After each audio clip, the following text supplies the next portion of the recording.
What do you get when you take a beloved 2002 platformer, give it a massive visual and gameplay overhaul, and add a brand new post-game? You get Pac-Man World 2 Re-PAC. The question is, does this rebuild honor to the original, or change too much of what fans loved? Pac-Man World 2 Re-PAC has enhanced gameplay, modernized graphics, and additional features like post-game, voice acting for Pac-Man and other characters, unlockable costumes, and even a second-player co-op mode. Is this remake worth the $30? Let's get into it. The story is set hundreds of years after a Pac wizard created golden fruit to seal the evil Ghost King, Spooky, under a tree in Pac Village. One night, the mischievous ghosts Blinky, Inky, Pinky, and Clyde steal the golden fruit from Pac Village's tree. Doing this frees Spooky, who was trapped underneath a tree, and now he commands the ghosts to help him eliminate all the Pac people.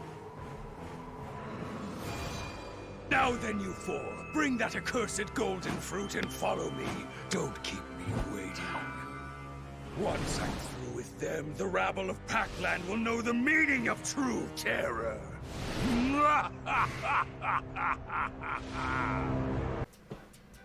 And now it's up to Pac-Man to save Pac Village, retrieve the golden fruit, and defeat Spooky. Let's talk about the graphics. They look absolutely incredible. This is a fantastic looking remake. Everything from the textures to the water effects, even the character models, even the way they're expressive when they talk. They look fantastic. The lighting, the colors, they pop. The graphics on here look fantastic. Let's talk about the sound design. This remastered soundtrack sounds fantastic. I will say, not every world in the game has like such a memorable soundtrack. Like World 2, I just remember it, it's very catchy, but like other worlds may not sound as catchy. But the boss fight music, and even like the final boss, and the post-game area level music, they're all catchy. The soundtrack in general is very good. Just some areas are like less memorable, but overall, it's a great soundtrack. And this remastered version sounds great. In addition to the remastered soundtrack, this game has full English voice acting for the main characters, including Martin Sherman reprising his role as Pac-Man. A lot of people think, oh, Pac-Man don't talk, but he does have a voice, and he does a fantastic job as Pac-Man on here. He has a great voice for Pac-Man in general. Fits the character. Now let's talk about the core mechanics. Pac-Man has a variety of attacks he can do. You got a little jump kick attack, a butt bounce, a super butt bounce if you time it right, which can stun enemies in the area if you don't directly land on top of them.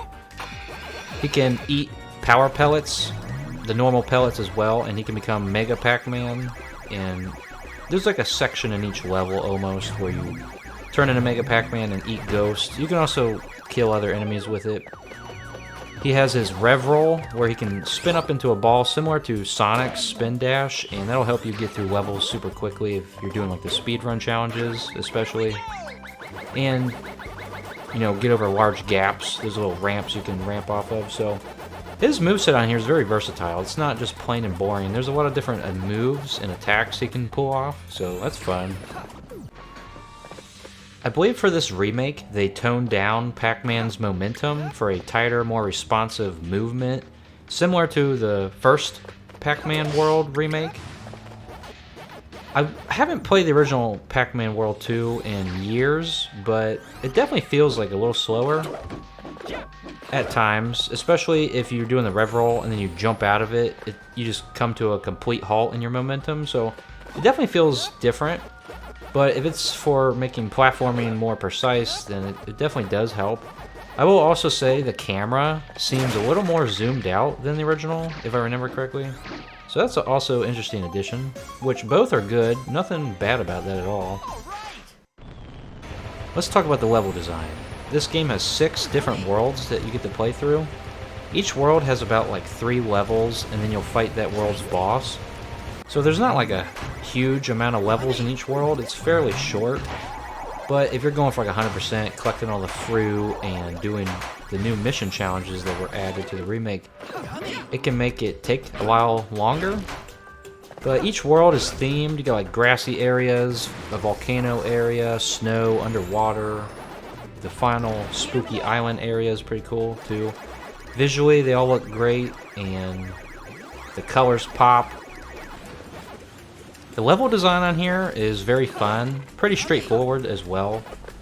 You have a set number of each fruit to collect. Say there's like 6 cherries in a level, and there's like 6 oranges, for example. As you play through the level, you pick those up. You can also pick up pellets, and you can throw them, you can charge them, and destroy enemies with them as well. And it also adds to your like score, high score at the end of the level once you complete it. There's also little gachapon capsules to collect, which you'll have to get like a certain amount of, say, melons, and then you go to like a melon chest, and once you have the certain amount, it'll open, give you the gachapon, which is like a statue you can collect. So there's a couple of those in each level, but that's the main level mechanics. There's also little arcade tokens that you can collect to play the new arcade section they added in the hub world. The enemies, fairly easy to kill. Some of them can be annoying, but they're not really bad, honestly. The level design itself is very fun, but also it can feel like just kind of linear at times, I guess, but not in a bad way. They also added some quality of life to the controls, such as like a landing target when Pac-Man is about to land after a jump, so you can see where you're going to fall. So that's a nice little addition. In terms of the combat, with any updates to it, such as the butt bounce having a brief starting delay and the Pac-Dot attack returning from the first Pac-Man World remake, the combat on here feels great, and the little updates they add to it are fine. I will say, the butt bounce attack, you just gotta be very cautious with it, because say you're playing on PS5 and you press the X button, or the cross button, whatever you want to call it. You press that to jump, but if you double tap it, you'll do the butt bounce. And say you're hanging on the edge of a cliff and you're trying to get up. If you double tap that, you'll just like kill yourself because you like butt bounce on accident. It's happened a lot to me. It's not necessarily the game's fault, but if you just like double tap the jump button on accident, stuff like that could happen, so just be cautious. Once you beat each level in a world, you'll face that world's boss, and it's one of the 4 ghosts. They're usually in some sort of robot mech that you have to fight, and the boss fights themselves are a lot of fun, not too challenging. They have like a second phase to it, where they'll like eat the golden fruit that you're trying to retrieve back, and then they'll transform.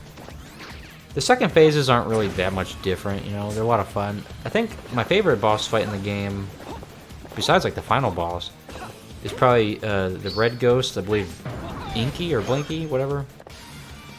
Where there's like a audience and like the music sounds good with like the guitar. It's just awesome. Epic boss fight, I will say. And especially when you're speedrunning it, it can be kind of intense. A lot of fun. The boss fights on here are great. Once you beat every world in the game, you'll eventually make your way back to Pac Village and realize that Spooky stole all the golden fruit that you just retrieved. Wah wah. You go after Spooky, you fight him. The final boss is a lot of fun, not too challenging. There's also like 3 phases this time instead of 2. Honestly, it's not really that challenging. And once you defeat him, Pac-Man, he's almost defeated, and then he absorbs all the golden fruit and turns golden and defeats Spooky once and for all.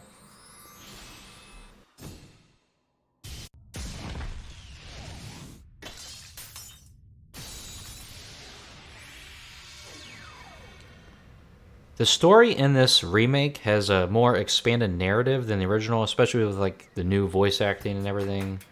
There's also a post-game after you defeat the final boss called the Pac-Knight Era.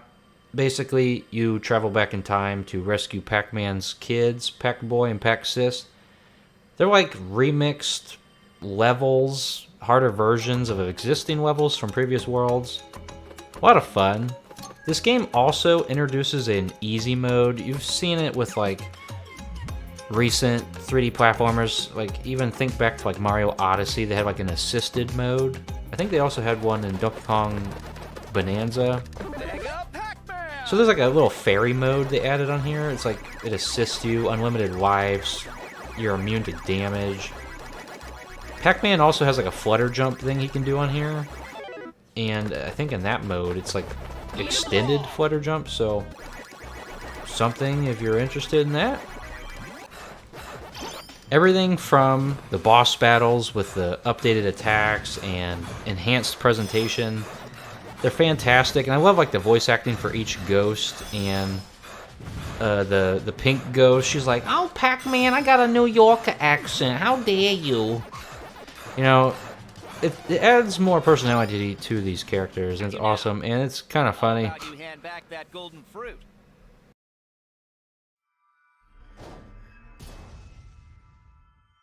No, I will not! You don't know anything about how I feel! Yay! There's also a co-op two-player mode where a second player controls a Pac drone to assist Pac-Man by collecting items and attacking enemies. Think of like Mario Galaxy 2 with like the red Luma. Similar situation to that. I never used it in this playthrough, but you know, if you have a buddy or something and you want to play it with them, you can do that. There's a lot of collectible figures to collect on here, and gachapon figures that can be obtained from machines in Pac Village and displayed on podiums. There's lots of different podiums all throughout Pac Village where you can put tons of statues. There's even like a trophy for doing that. These replace the bonus game unlockables from the original, so that's something. As I mentioned earlier, each level has a mission to complete. A checklist, if you will, and there's like a cosmetic reward for doing so. Each level has different goals, like complete the level without dying, or complete the level with a bronze or silver medal in the speedrun challenge version, which you unlock after beating it for the first time each level. And collect all the fruit in a level, for example. If you complete like all three, or sometimes there's only like 2 challenges in a level on the mission list, then you get a new cosmetic for Pac-Man. So take like the ocean world area, you'll get like a scuba gear, but with like different colors. So say there's like 3 levels, one you'll get like red, green, and then blue, stuff like that. And the spooky final world in the game, you'll get like a witch outfit, but it'll just be different colors. So it's not like a different like outfit each time, it's like a theme to that world, but like different colors, so that's awesome. There's an arcade where you get to play classic Pac-Man titles and like little Pac mazes that you can complete in like a modern graphics, as well as like the gachapon section. This is like in the hub world of Pac Village. It's newly added. Very fun, and if you ever just want to take a little break from like the main game, you just go play those, so that's awesome. In conclusion, this game is fantastic. You know, I haven't played the original in probably like 8 years, but after playing this, like, it feels fantastic, you know, especially compared to the original. The graphics, the sound design, the voice acting, especially the voice acting, adds so much charm to the characters and personality and life to them. The game is a lot of fun. I will say the speedrun challenges can be annoying, not because they're unfair, but I feel like some of them are easier than others. And then some of them, like the final world in the game, there's like a speedrun challenge on a level, but there's like 3 different mazes where you have to keep hitting switches and you have to like memorize them. And it's like, especially when you're speedrunning, it's like you gotta memorize it. Just think like the gold medal on that can be a pain in the butt. And there's like enemies that get in your way in that level specifically. In general, the whole game is fantastic, super fun. The collectibles aren't like too hard to find, they're mostly straightforward. The game is super fun, the graphics, everything, the music. My only thing is the butt bounce can be annoying because you can accidentally just do it unintentionally and kill yourself off a cliff. Or some of the speedrun challenges, they can just be like frustrating, but not in an unfair way. If you like 3D platformers, especially from like the early 2000s being remade, pick this up. It's only $30. It's a fantastic game. Definitely worth the money. And I had so much fun playing it, you know. I love it. And if you never even played the original, definitely go try this. Absolutely. There's so much content and replay value in general. Go play it. Go check it out. I'll see you next time.